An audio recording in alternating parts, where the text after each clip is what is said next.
নিকৃষ্ট কোন কাফের আল্লাহকে এত বড় কথা বলে নাই।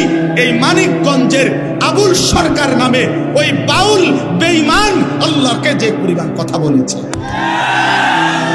এই বেঈমান সরাসরি বেঈমান, এই বেঈমান প্রকাশ্য বেঈমান।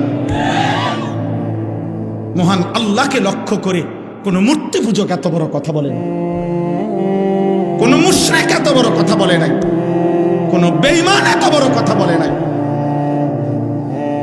আপনাদের আমার বলার মতো ক্ষমতা নাই। ওই বেঈমান এটা কি বলছে মুখ দিয়া, আমি এই পর্যন্ত কোন মাহফিলে এটা বলছি কথা এটা, কিন্তু ওই কইছেটা কি এটা আমার মতো বলার মতো জবান নাই।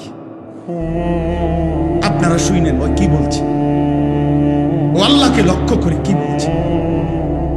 হায় হায়, আমার এই 92-95 ভাগ মুসলমানের এই পবিত্র বাংলাদেশে মুসলিম পরিচয় দিয়ে বাউল গানের নামে একজন বেঈমান এত বড় জঘন্য কথা, সে পরিষ্কার বলতেছে আল্লাহর ব্যাপারে এত জঘন্য কথা কল্পনাও করা যায় না। কোরআনের এই পরিমাণ বিকৃত ব্যাখ্যা।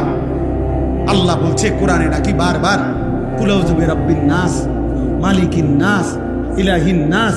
আল্লাহ বলছে বারবার শুধু নাস, শুধু নাস, শুধু নাস। আপনি শোনেন মিয়া, আপনি শোনেন। আমি ব্যক্তিগতভাবে সারা দেশ জানে আমি কোনো রাজনীতির মানুষ না। আমার এই এলাকার মানুষও জানে আমি আজকে 10 বছর এই এলাকায়, আমি কোনো রাজনীতির মানুষ না। আমি রাজনীতির ভালো মন্দ বুঝিও না এতটা, কিন্তু আমি একটা রাজনীতির কোনো হিসাব বুঝি না। এটা নিয়ে দল টানাটানির বিষয় না, এটা দল টানাটানির বিষয় না। অন্য বাউল কি বলছে না বলছে তাদেরও ব্যাপার না, বাকিদের বিষয়ও না।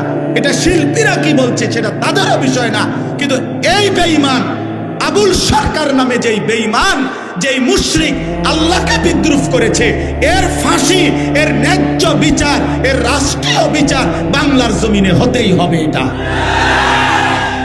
এটা হতেই হবে।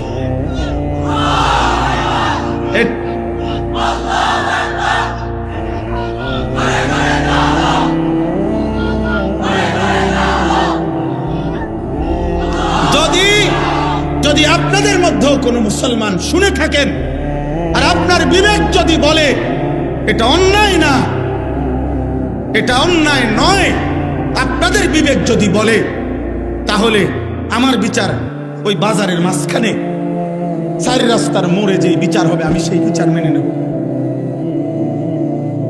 কিন্তু এই কথা সে বলতে পারে না। এই জন্য আমরা বারবার বলি, আল্লাহর নবী বলছেন এমনিতেই স্বাভাবিকভাবে বাদ্য গান এটা এমনিই প্রকাশ্য হারাম।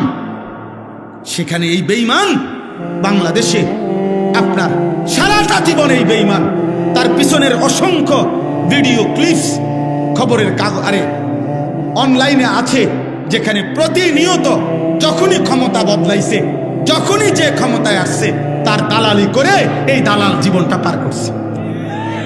এ সুনির্দিষ্ট কোন দলভুক্ত লোক না, এ আজীবন দালাল। এক দালালরে বলছে তুমি বারবার দল বদলাও কা, কয় না আমি কোনো সময় দল বদলাই না, বরং সরকারের মধ্যে ক্ষমতায় বিভিন্ন দল বদলাইয়া যায়, আমি প্রত্যেকবারে যে দল ক্ষমতায় আমি সেই দলের দালাল। বুঝেন না? মূলত আমি নৌকাও না, দানের শীষও না, আমি মূলত দালাল। আমি মূলত দালাল, ওই মূলত দালাল। এই জন্য আপনাদের কাছে বললাম এটা আমাদের ইমানের দাবি। আমরা এর প্রতিবাদ করতেই হবে, আমরা এর বিরুদ্ধে বলতেই হবে। এটা যদি কেউ বলে হুজুররা এইভাবে প্রতিবাদ করছে কেন, তো তুমি বলো কিভাবে প্রতিবাদ করতো। আমার আল্লাহকে বিদ্রুপ করলে মুমিনের কলিজায় লাগবে না? আমার রাসূলকে প্রতিবাদ করলে মুমিনের কলিজায় লাগবে না? আমার কোরআনকে উপহাস করলে কুল আউযু বিরাব্বিন নাস অর্থ এটা? আপনাদের বিবেক বলে এটা আল্লাহ নাচতে বলছে? তো ওইটা কি বলল? ও কি বললো এটা? আল্লাহ তাআলা আমাদেরকে মাফ করে দেন।